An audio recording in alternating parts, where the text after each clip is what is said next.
Dalam video kali ni, kita nak tengok 5 transfer yang paling berjaya dalam EPL pada musim ni. Assalamualaikum dan selamat datang ke Pala Bola Studio. Hari tu kita dah buat dah 5 transfer paling gagal dalam EPL. Dan dalam video tu, teruk aku kena hentam. Sebab apa? Sebab tak buat Anthony. Mungkinlah bias sikit kan, tapi kalau tengok statistik dah memanglah kata gagal. Dan kalau ikutkan dengan harga perpindahan tu, boleh kata memang gagal lah pada musim ni. Dan aku rasa aku silap jugalah tak letak Anthony dalam tu. Tapi yang tak tahan tu dekat komen, ada juga yang kata Anthony flop, lepas tu kata Nunez berjaya pula. Aku tak faham betul lah kan. So dah, kita tak mau sembang pasal pemain gagal. Kita dah buat dalam video tu. Kita nak tengok 5 pemain yang paling berjaya transfer depa dalam EPL pada musim ni. Aku boleh kata dalam musim ni banyak pemain-pemain daripada kelab besar sampailah ke kelab kecil dalam EPL ni ada pemain yang berjaya. Tapi dalam video kali ni aku nak senaraikan 5 transfer yang paling berjaya bagi aku dalam EPL pada musim ni. Penilaian adalah berdasarkan import yang depa bagi dekat pasukan dan juga semestinya lah harga yang diberikan kepada depa. Kita tengok nombor 5 dulu. Nombor 5 aku letak Alexander Zinchenko daripada pasukan Arsenal. Dekat City, Alexander Zinchenko ni adalah pemain sangat bagus, tapi dia ni selalu bersaing dekat belah kiri dengan Cancelo. Dulu time Benjamin Mendy boleh main pun Benjamin Mendy lagi dapat main daripada dia. Arsenal musim lepas memang ada masalah dekat bahagian left back yang mana depa ni ada seorang left back je, iaitu Kieran Tierney. Dan Kieran Tierney adalah seorang left back yang kurang konsisten dan juga tak boleh bagi apa yang Arteta nak. Kalau lah dia main dengan baik pun, dia ni tetap gagal nak impress Arteta sebabkan Arteta ni nak seorang pemain left back yang boleh main sebagai inverted full back. Dan akhirnya dengan pengalaman yang Arteta ada selama menjadi pembantu Guardiola, dia tengok bakat Zinchenko ni ada, depa je spend 35 juta euro saja untuk dapatkan Zinchenko ni daripada pasukan Manchester City. Walaupun mula-mula kita dapat nampak agak mahal jugalah, tapi selepas dia main ke Arsenal, harga 35 juta euro tu boleh dikatakan murah. Yang mana Zinchenko ni telah menyelesaikan masalah dekat bahagian left back Arsenal, dan Zinchenko sangat-sangat bagus pada musim ni tau. Dia punya vision dengan ketepatan hantaran dia memang tinggi gila. Musim ni dia telah mencatatkan average passing success iaitu 87%. Dan satu benda aku suka dekat Zinchenko ni, tak kira lah dia jatuh ke apa ke, dia tetap nak cuba proceed bola ke depan. Dia ni bukan sejenis left back yang nak passing bola ke belakang ataupun jenis dribble je. Dia ni jenis seorang pemain yang boleh bergerak sebagai playmaker juga. Dan Zinchenko memang selalu terlibat dengan attacking pasukan Arsenal.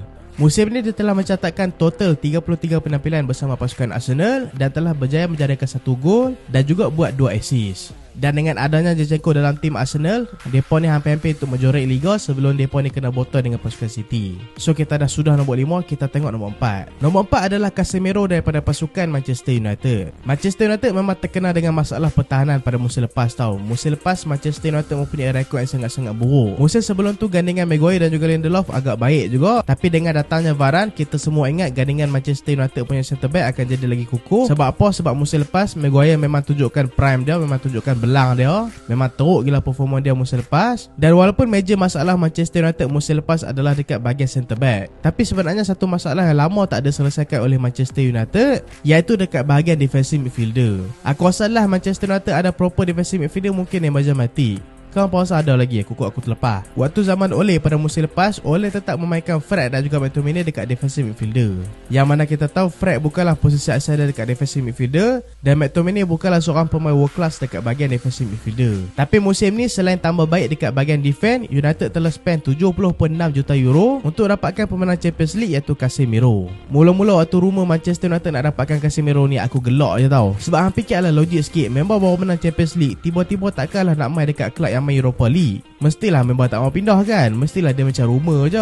Sebab MU ni biasalah kan, Mbappe nak pergi MU pun boleh jadi rumor juga. Sebab geng-geng jurnalis ni depa tahu berita pasal MU je mesti meletup. So itulah semua transfer dikait-ikat dengan MU. So waktu tu aku tak percayalah Casemiro nak pergi MU. Tapi tiba-tiba sat je lepas rumor tu jadi, MU terus proceed beli Casemiro. Dan Casemiro memang tak ambil masa yang lama untuk jar dalam pasukan, dan dia ni berjaya menjadi tembok kukuh untuk pasukan Manchester United dan juga penggempur untuk Manchester United pada musim ni. Dan Casemiro jugalah antara punca Manchester United boleh finish top 4 pada musim ni, walaupun mempunyai antara pasukan skuad yang paling teruk pada musim ni. Hang boleh nampak waktu Casemiro kena gantung lepas lawan dengan Crystal Palace tu, Manchester United memang nampak struggle gila bila tak ada dia. Dan bila Casemiro dapat main, dia tak dapat mainkan performance macam dia selalu. Hang dapat nampak Manchester United memang struggle juga kalau Casemiro ni gagal untuk menampilkan performance hebat dia. So itulah aku rasa Casemiro patut diletakkan dalam list ni. Aku letak dekat nombor 4. Kita tengok nombor 3 pula. Nombor 3 adalah Nick Pope daripada pasukan Newcastle United. Newcastle musim lepas mereka ni ada satu masalah besar, iaitu mereka ni banyak bolos gol. Dalam just 38 game dalam EPL, mereka telah bolos 62 gol pada musim lepas. Catatan 62 gol bolos ni hanya lebih baik daripada 5 tim dalam EPL saja, walaupun mereka finish dekat nombor 11 musim lepas. Dan solusi dia, pasukan Newcastle kena cari goalkeeper baru. Menarik dia, mereka dapatkan goalkeeper daripada pasukan yang baru tersingkir ke Championship, iaitu Nick Pope daripada pasukan Burnley. Burnley walaupun mereka tersingkir pada musim lepas, mereka ni antara pasukan terbaik daripada segi jumlah bolos gol tau. Walaupun mereka ni memang terkenal lah dengan permainan negatif football, tapi still satu achievement cukup baik untuk Burnley. Mereka ni just bolos 53 gol je musim lepas. Rekod bolos mereka pada musim lepas lagi bagus daripada pasukan Manchester United dan juga pasukan Leicester City. MU musim lepas bolos 57 gol tau. Salah satu sebab dia adalah Nick Pope lah dekat Burnley.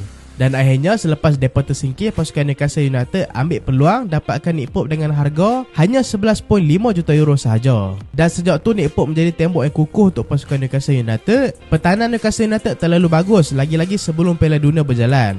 Waktu tu mereka memang perform teruk sampai mereka ni dicanang-canang akan memintas rekod bolos paling sikit dalam EPL, iaitu pasukan Chelsea pada tahun 2004. Walaupun selepas World Cup pasukan Newcastle United menunjukkan penurunan performa sikit, tapi still Newcastle United tetap menghabiskan musim dengan top 4. Dan Nick Pope just bolos 32 gol je daripada 38 game. Hambailah pasukan Newcastle United, musim lepas mereka bolos sampai 62 gol. Musim ni mereka just bolos 32 gol sahaja. Satu peningkatan yang sangat baik daripada Newcastle. Dan Nick Pope terbuktilah satu pembelian sangat berjaya untuk pasukan Newcastle United. Walaupun kita tak nafikan kehebatan defense mereka macam Steven Botman dan juga Fabian Schär, tapi Nick Pope lah antara komponen yang paling penting untuk pasukan Newcastle United. Dan musim ni juga Nick Pope berjaya catatkan 14 clean sheet. Just kalah dengan player macam Ramsdale, just kalah player macam Alisson, dan juga semestinya lah pemenang Golden Glove pada musim ni iaitu David De Gea. Okey, dah settle nombor 3. Kita masuk nombor 2 pula. Nombor 2 ni mungkin ada yang akan setuju dengan aku, mungkin ada yang tak akan setuju dengan aku, iaitu aku letakkan Bernd Leno dekat pasukan Fulham.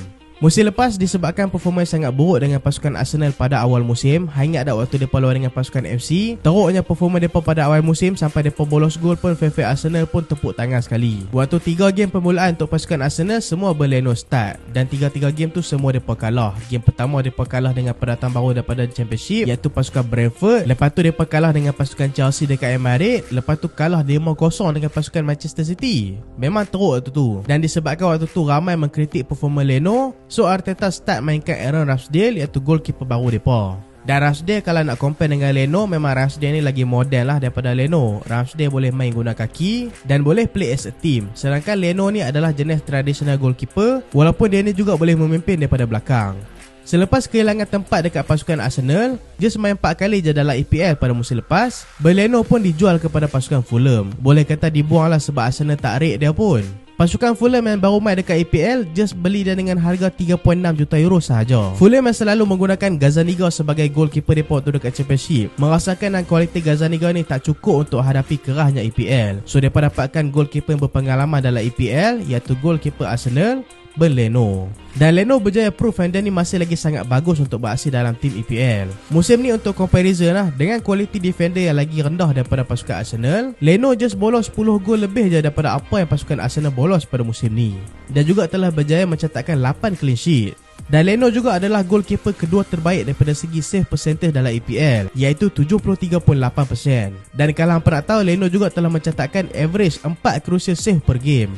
Dan musim ni juga Leno telah mencatatkan goal prevented paling tinggi dalam EPL. Goal prevented ni maksud dia bolos gol lagi sikit daripada expected goal yang dia patut bolos pada musim ni. Maksudnya kalau kira daripada segi statistik, depa ni akan expectkan Leno ni akan bolos dalam certain jumlah gol, tapi sebenarnya Leno ni bolos gol lagi sikit lagi daripada apa yang depa expect. Musim ni expected bolos Leno adalah 63.44, tapi dia telah berjaya mencatatkan rekod bolos hanya 53 gol sahaja. So itulah sebabnya aku letakkan dia dekat nombor 2 dengan harga 3.6 juta euro. Berjaya buatkan Fulham macam pasukan yang lama dah main dalam EPL pada musim ni. Padahal musim lepas dia pun main dekat Championship tau. Dan kita tengok nombor 1, semestinya lah tak ada orang lain, Erling Haaland dekat Manchester City.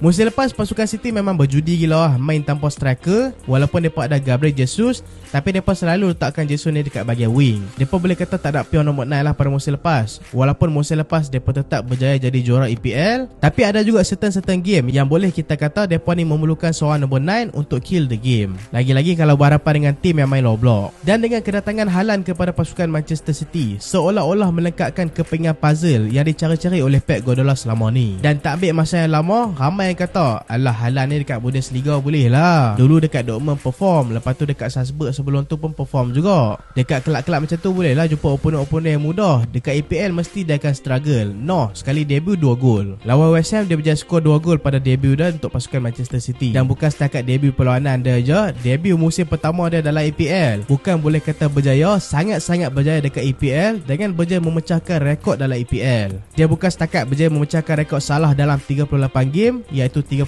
gol, dia juga telah berjaya memecahkan rekod Andy Cole dan juga Alan Shearer iaitu 34 gol dalam semusim dalam EPL. Dengan musim ni dia telah mencatatkan 36 gol dalam EPL. Dan aku rasa catatan 36 gol tu sebenarnya boleh bertambah lagi tau. Sebab apa dia just skor 36 gol je musim ni? Sebab dekat hujung-hujung pasukan Manchester City dah tak ada eager dah nak menang. Sebab waktu tu mereka dah confirm champion EPL dah. Dan aku rasa kalau persaingan Manchester City dan juga Arsenal sampai ke match week 38, aku rasa tak mustahil Haaland ni boleh capai 40 gol pada musim ni. Tapi itulah bila mereka dah menang EPL, mereka main merendang-rendang je lah. Tapi tahu dia main merendang tu pun, dia telah skor 36 gol daripada 38 game dalam EPL. Statistik gila dia ni buatkan statistik Harry Kane yang skor 30 gol dalam semusim nampak macam stat biasa je.